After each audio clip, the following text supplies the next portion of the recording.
자, 10월 20일 시황 시작하도록 하겠습니다. 파일은 나중에 보시면 되고요. 저희는 카카오톡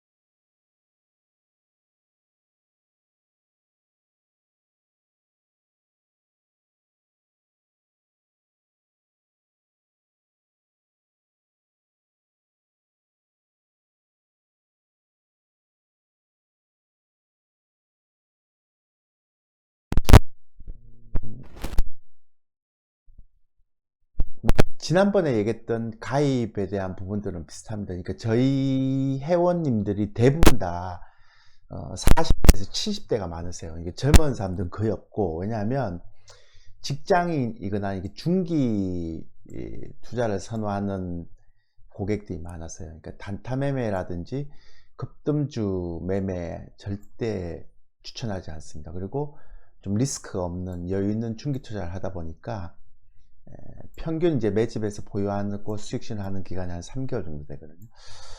그래서 이거보다 좀 길 수도 있고요. 근데 그러다 보니까 이제 좀 연배가 많으신 분들, 그러니까 40대에서 70대까지 전문 투자자들보다는 직장인들이 좀 많고 중기 투자를 선호하는 분이 좀 많습니다. 그리고 생방송을 하지 않습니다. 저희는 하루에 2회 녹화 방송을 업로드 시키고요. 그 다음에 이제 휴대폰 문자로 매수 매도를 전송하는데 굉장히 여유가 있어서 바로 사고 바로 팔고 이러지 않아도 됩니다. 네, 그거를 참고하시면 될 것 같고요. 자세한 문의는 이 번호로 문의를 하시면 저희가 자세하게 알려드리도록 하겠습니다. 네. 자, 어제 해외 증시가 됐는데요. 거의 야간 선물이 강보합, 약보합 여기서 움직이고 있습니다. 최근에 이제 선물 차트를 보시면 움직임이 이렇습니다, 여러분들. 8월달, 9월 초까지 막 변동성이 있다가 요즘 선물 움직임이 이렇습니다. 그러니까 거의 파생하는 사람들은 갇혀져 있기 때문에 파생이 재미가 없죠. 주식도 재미가 없지만 파생도 재미가 없습니다. 그죠? 그런 형태고, 이건 제가 우리 회원들한테 미리 예상을 했기 때문에. 그 다음에 이제 어제 넷플릭스가 좀 상승했고요. 이게 개별주죠. 이게 11% 상승했고, 딴 거는 특히 없죠. 이건 이제 좀 이따가 말씀드리겠지만, 이번 주 해외 증시는 반도체가 가장 큰 이슈였죠. 근데 굉장히 재밌는 일이 벌어지고 있습니다. 그것도 좀 후반부에 가서 얘기 드릴게요. 마이크론이나 뭐 필라델피아 반도체주는 거의 뭐 최근에 또 마이크론은 조금 올라오고 있지만 최근에 그 움직임이 없습니다. 그 다음에 최근에 유가가 계속 떨어지고 있죠.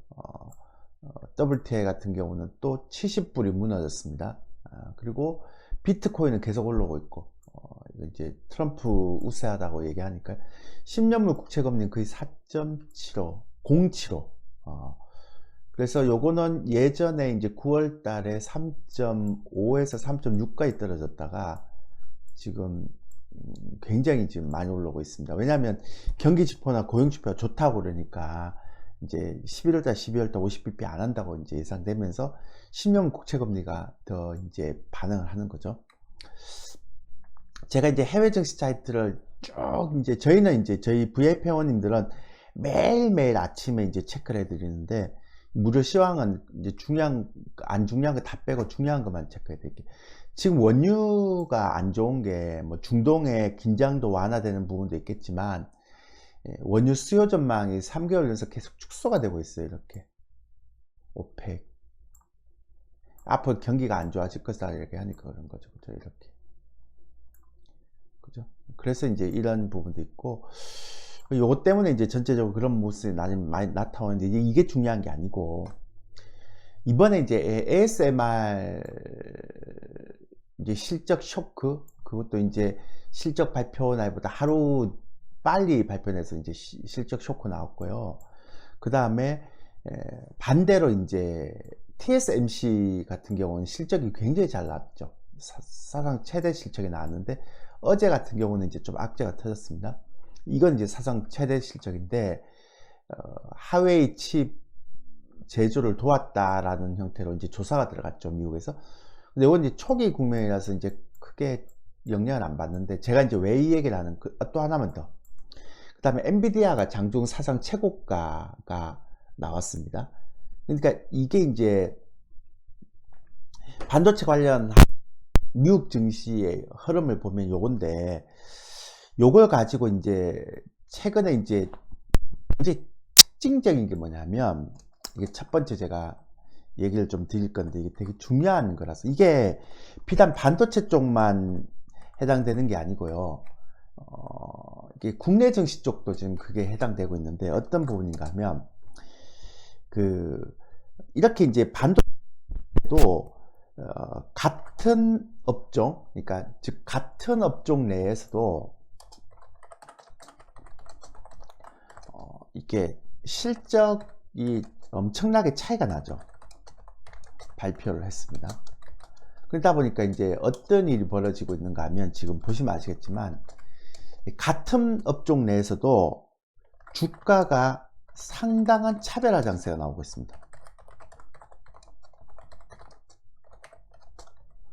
여기는 뭐 이게 우리 시장도 마찬가지거든요. 그러니까 엔비디아는 사상 최고치를 계속 돌파하고 있는데 불구하고 삼성전자는 사상 최고 계속 떨어지고 있고, 하이닉스는 좀 덜하지만, 그리고 반도체 내에서도 보면 종목이 또 그래요. 가는 종목도 계속 가고 있고 못 가는 종목도 계속 못 가고 있고. 근데 반등도, 바닥에서 반등도 세게 나오는 종목이 있고 계속 못 나오는 종목이 있고 막 그렇습니다. 예. 이게 되게 특이한 케이스죠. 근데 이게 반도체 아니라 2차 전지도 그렇고요.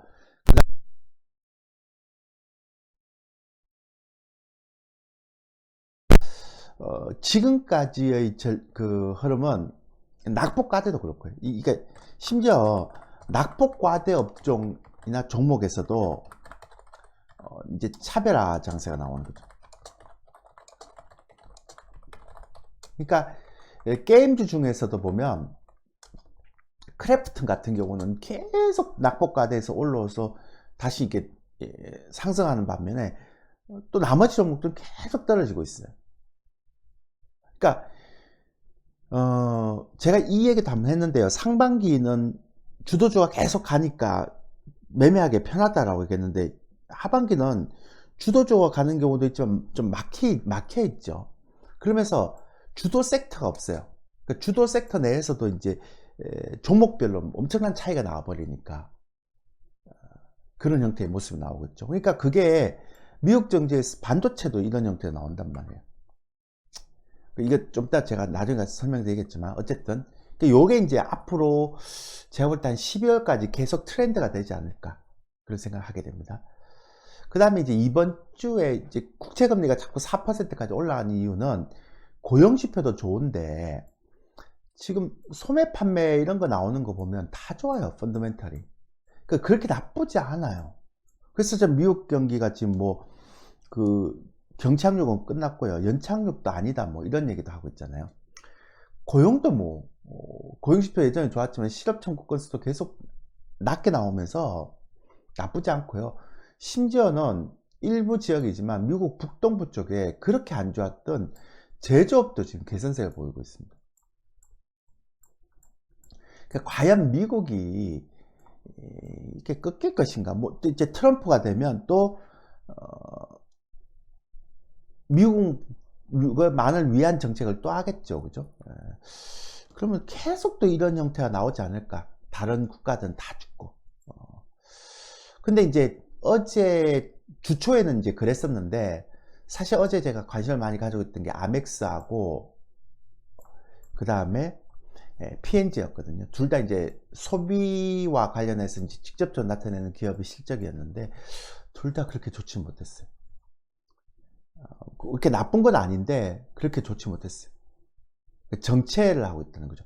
그래서 이거랑 조금 다르잖아요, 그죠? 이런 지표랑은. 기업에서 나타나고 있는 실적하고는 좀 다르잖아요. 그래서 이것도 시장이 굉장히 혼란스러워 하겠다. 그러니까 경제 지표는 잘 나오는데 실질적으로 소비와 관련된 기업 실적은 안 나오니까 이것도 조금, 그래서 이제 시장이 좀 갇혀 있는 느낌인 것 같아요. 완전 극심하게 정체되는 형태의 흐름이죠. 그 중에서 이제 종목 차별화가 너무 같은 업종 내에서도 너무 세게 나오는 형태의 흐름이죠. 다음 주에 일정을 보면 월요일 날 필요 없고요. 경기 선행지수가 중요한, 사실 미국의 경기 선행지수보다 한국의 경기 선행지수가 더 중요하죠. 미국은 이제 내수 소비가 70%이기 때문에, 그래서 한국은 수출이 80% 70%잖아요. 그러니까 선행지수를 볼 때는 한국의 선행지수를 봐야죠. 미국의 선행지수를 보는 건 아니죠. 그리고 볼 거 없죠. 실적 시즌인데 제가 나중에 이제 실적 시즌 관련해서 한번 말씀드릴게요. 이 날은 그렇게 중요한 거 없고요. GM이 있구나. 그 다음에 수요일 날 이제 주 중반에 가서 조금 좋은 게 미국의 이제 베이지북. 그 다음에 장마감 이후에 이제 테슬라 굉장히 크죠. 그 다음에 있네요. IBM도 좀 주고 가고 있어서 뭐 크게 영향 없습니다. 그리고 없죠. 그러니까 이 보면 다음 주는 23일 수요일 날 장 마감 이후에 이제 테슬라 발표하고 시간에 주가 보는 거. 그 다음에 목요일 날 S&P 글로벌의 미국 제조업 서비스업 요 정도만, 뭐 어차피 고용지표 매주 나오는 거니까요. 볼 필요 없다라고 보는 거죠. 자, 그러니까 또 하나 이제 미국 증시는 끝났고요. 또 하나 이제 보면 최근에 실적 장세인데 미국에서는 금융주의 실적이 좋았죠.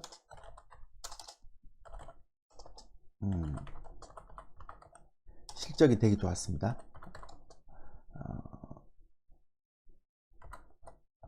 근데 이것도 그 종목에 따라 또 다르죠. 그죠? 근데 그래서 우리나라 금융주도 잘 안 빠지죠. 은행주나 이런 거. 근데 제가 지난번에 말씀드렸지만 워런 버핏은 또 뱅크 오브 아메리카를 계속 줄이고 있습니다. 이것도 혼조죠. 그러니까 시장이 이게 어떤 상승을 하려면 지표가 굉장히 일관적으로 잘 맞아야 되고, 하락을 하려면 일관적으로 되게 안 좋아야 되는데, 지금은 실적도 그렇고 지표도 그렇고 대부분 다 혼조세입니다. 그러다 보니까 시장도 굉장히 또 혼조세다라고 볼 수 있죠. 여기에 시장 수급도 혼조세입니다. 보면 금요일 날도 있네요. 금요일 날도 중요하구나. 내부 제좀 요거 중요하네요. 그렇게 보시면 돼요. 주반이 중요하네요. 그 다음에 이제 중동대 하마스 지도자 사망했죠. 이제 그거와 관련해서 이제 그러다가 어제 드론으로 네타냐후 이게 자택에 공격을 했는데 이제 다행히 인명피해는 없었죠. 근데 그것도 열받겠죠. 그래서 아마 중동은 계속 긴장감이 조금씩 남아 있을 겁니다. 근데 네타냐후가 핵시설이나 에너지 시설은 공격하지 않겠다라고 얘기를 했기 때문에 이제 긴장감이 좀 많이 줄어든 상태죠. 그죠? 그렇게 보시면 되고, 수급을 보면 선물도 딱 정체예요. 외국인들 딱 2만 계약 갖고 있죠. 그죠? 이거 아닌데. 네, 맞습니다. 그 18일 기준으로 외국인들의 선물도 2만 계약으로 딱 지금 딱 정체가 돼 있어요. 그러니까 더 이상 이렇게 안 늘죠. 그래서 선물도 다 갇혀 있는 흐름입니다. 이렇게 보시면 선물 차트 굉장히 갇혀 있고요. 그 다음에 지금 지난 분기에 외국인들이 9조를 팔았는데 이번에 지금 2조를 팔고 있죠. 대부분 다 반도체에 집중되고 있는데 그 월별로 보면 아직은 올해 누적이 11조가 갖고 있는데요, 외국인들이. 근데 지금 9월 달에 거의 8조, 그리고 지금 2조 팔았죠. 그래서 아직은 11조 정도를 이제 매수 우이긴 하지만, 그죠? 근데 최근에 이제 9월이나 11월 달에 개인들은 거의 한 8조 사고 있고요. 외국인들은 거의 한 10조 팔고 있죠. 그러니까 수급이 다르죠. 그래서 수급도 보면 약간 혼조입니다. 그러니까 9월하고 10월 달에 외국인들이 10조를 매도를 했는데 개인들은 8조를 매수를 하고 있죠. 근데 그러니까 올해 연간으로 보면, 연간 누적으로 보면 또 아직은 외국인들이 또 11조를 매수를 하고 있죠. 그리고 지금 아까 했지만 선물 누적도 보면 외국인들이 2만 계약 매수죠. 그러니까 이게 최근에 이제 그 시장을 한마디로 정리하자면 딱 대부분 다 혼조예요. 수급도 안 맞고요. 혼조라는 거는 좋은 것도 있고 나쁜 것도 있잖아요. 그러니까 업종도 안 맞고 종목도 안 맞아요. 그러니까 주도주 내에서도 1등주는 가고 후발주는 못 가고, 그게 좀 더 심해지는 형태고요. 낙폭과대주가 가는 장세면 낙폭과대주가 가고 주도주가 꺾여야 되는데, 주도주 중에 가는 종목 좀 가버리고 낙폭과대주도 가는 종목 좀 가버리고 못 가는 종목 계속 못 가는 상태거든요. 그러니까 제가 한 30년을 했잖아요. 주식 방송 출연 한 25년 했고, 25년 더 했죠. 한국경영TV 이전에 더 했으니까 다른 곳에서 한 30년 넘게 했는데, 최근의 장을 보면 전문가들이 굉장히 컨설팅을 하기가 어려운 장세, 이거죠. 그러니까 여기서 하나를 더 붙이면 경험이 좀 작은 전문가들, 이런 장이 나는 거죠. 그러니까 저처럼 한 30년 이상씩 한 사람들은 이제 이런 장도 예전에 많이 봤거든요. 근데 최근에 들어오는 전문가들이 굉장히 컨설팅을 하기 어려운 장이죠. 당연히 그러면 개인 투자자들도 종목 그 접근이나 매매가 쉽지 않죠. 그죠? 그러니까 이런 어떤 흐름이 좀 깨져야 되는데, 제가 볼 때 대선 전까지는 좀 쉽지 않지 않을까. 그러니까 11월 4일날 대선인데 그것도 한 일주일 정도 걸리잖아요, 결과 나오려면. 그러니까 11월 11일까지는 좀 쉽지 않지 않을까, 그런 형태의 흐름을 지금 보고 있죠. 그래서 그러니까 이럴 때는 이제 제가 어떤 걸 주로 많이 이제 권해드리는가 하면,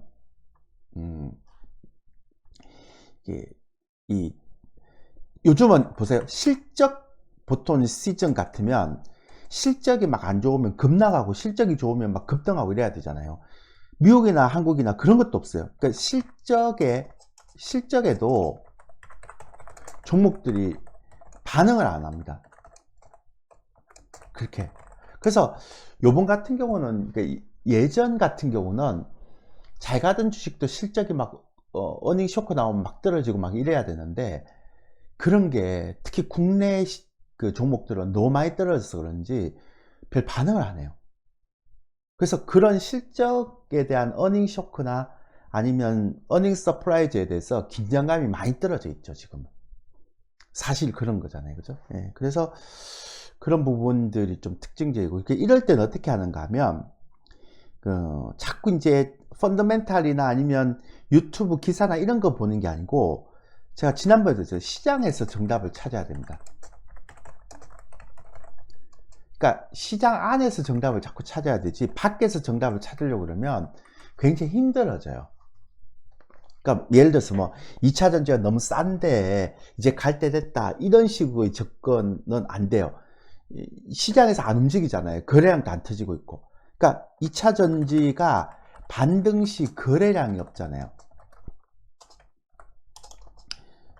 그러면 이대로 아직 때가 안 됐구나 라고 생각을 해야 되는 부분이고, 반도체도 삼성전자가 막 이렇게 6만원 깨지고, 물론 이제 더 떨어질 여력은 없지만 이 정도면 뭐 나중에 급반등합니다, 뭐 이런 형태의 흐름들은 절대로 여러분들이 해서는 안 됩니다. 왜냐하면 최근에 보면 5만원 후반, 그러니까 6만원 무너져도 외국인들의 매도세가 계속 강하게 나옵니다.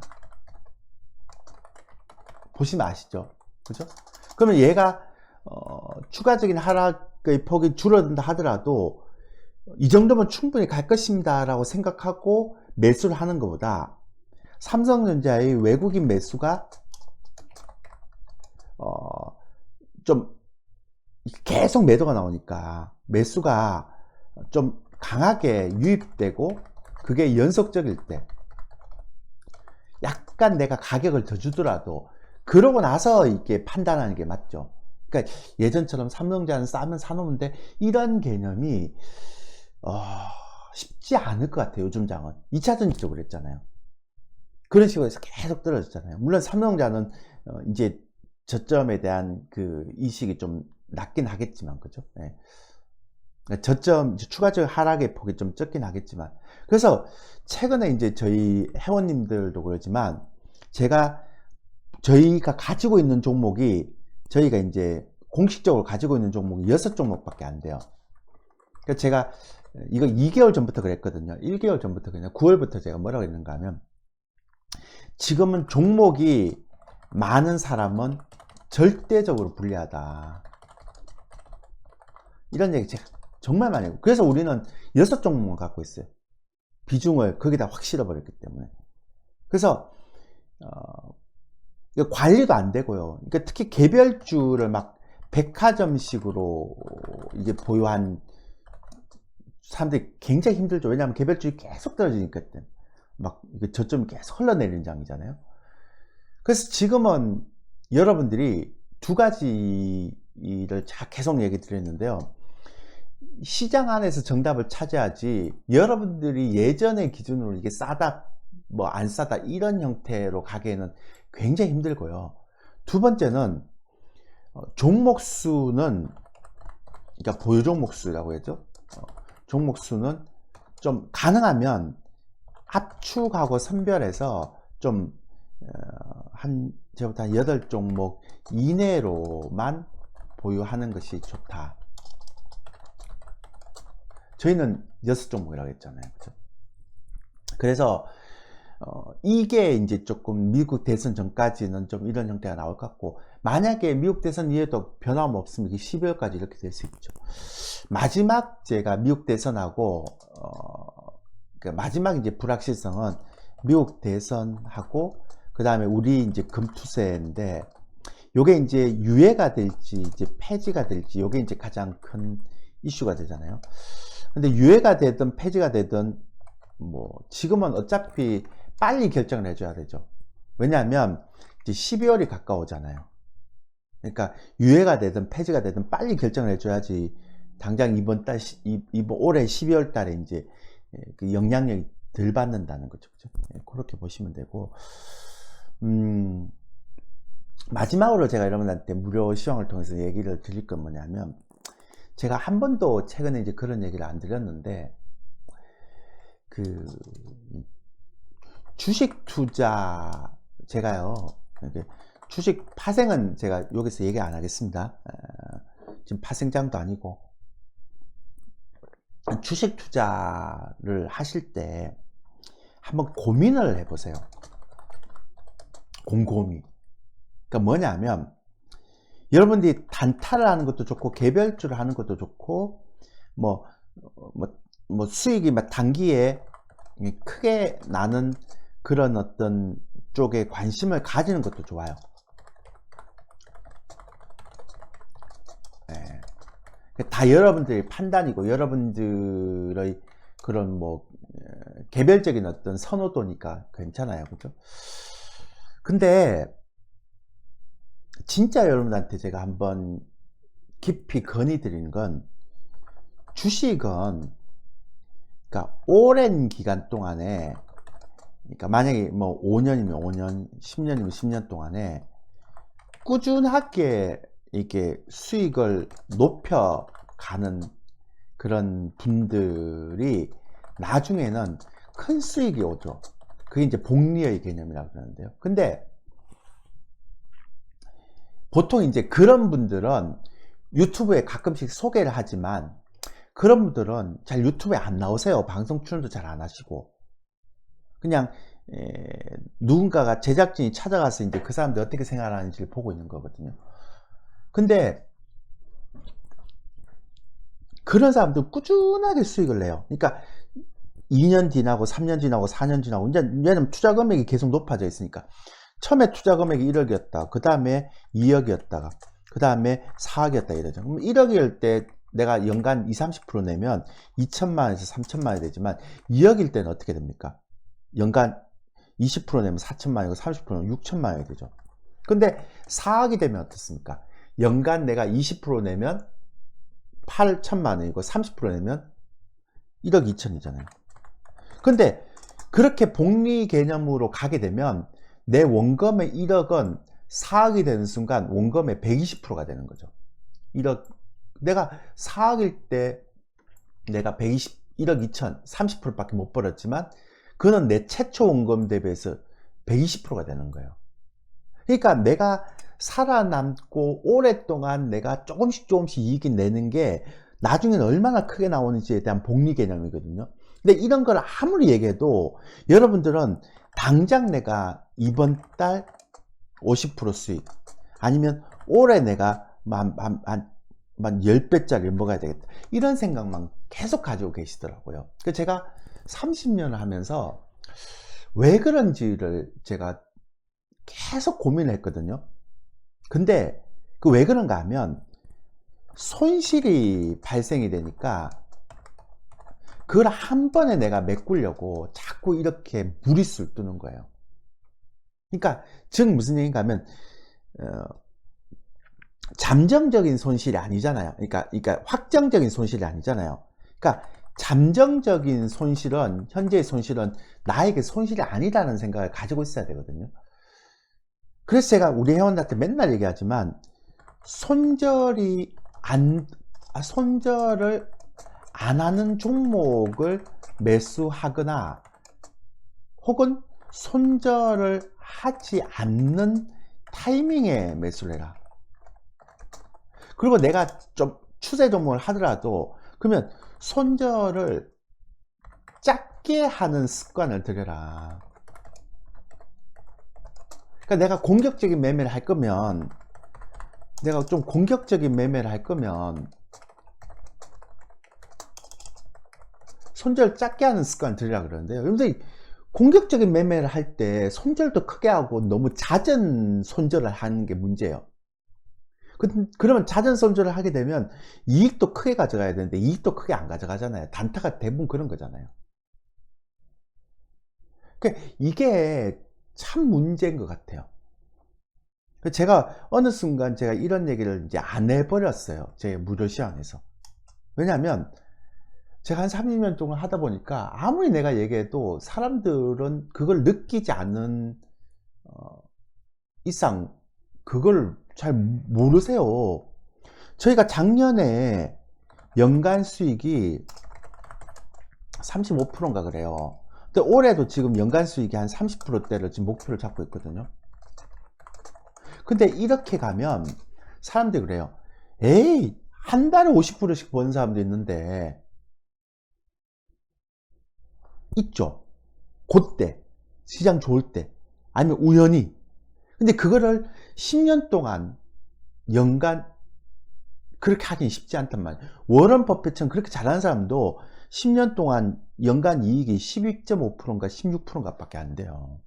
근데 아까 말씀드린 이 연간으로 복리를 가게 되면 이제 한 얼마만 더 있으면 4억이 됐잖아요. 그럼 1억 2천 내가 30% 수익 내도 여기에 내 최초 원금에 대해서는 120%가 되는 거예요.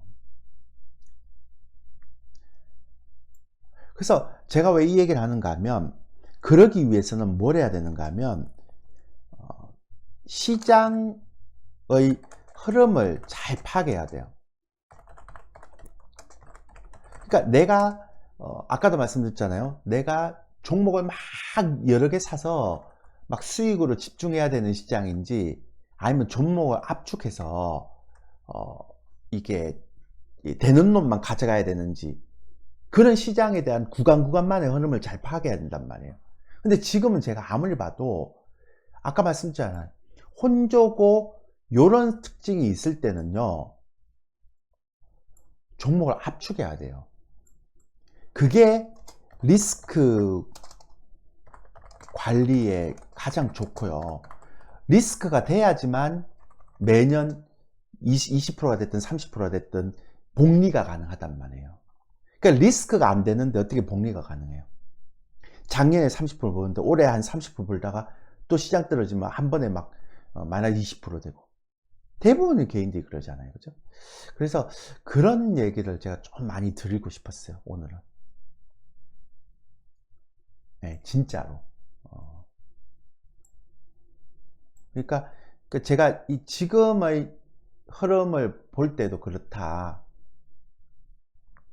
그래서 그런 게 좀 강하게 있기 때문에 제가 이걸 말씀드리면서 얘기를 드린 거예요. 예. 그것만 좀 챙겨 가시면 될 것 같고요. 이게 이제 11월 달에 유튜브 프리미엄 하는데요. 가격은 아직 안 정해졌는데, 저희가 이제 1억 이상 회원님들만 받기 때문에 8천만 원 있는데 뭐 어떻게 합니까? 8천만 원 대시도 하시고 싶으면 하시겠죠. 근데 제가 유튜브 프리미엄 좀 비싸요. 1개월에 60만 원으로. 그래서 좀 투자 금액이 좀 있는 분들을 하는 게 좋다라고 생각해서 권해드리겠습니다. 어쨌든 쉽지 않은 시장이에요. 제가 계속 말씀드리지만 요런 혼조세의 흐름이 있다. 요럴 때는 정말 종목들 막 이렇게 깔지 말고 한 8종목 이내로만 좀 보유해서 좀 압축해 가는 게 좀 좋다라는 얘기를 드리면서 이번 주 무료 시황은 좀 여기까지 하도록 하겠습니다. 예. 미국 대선이 제일 중요한 것 같아요.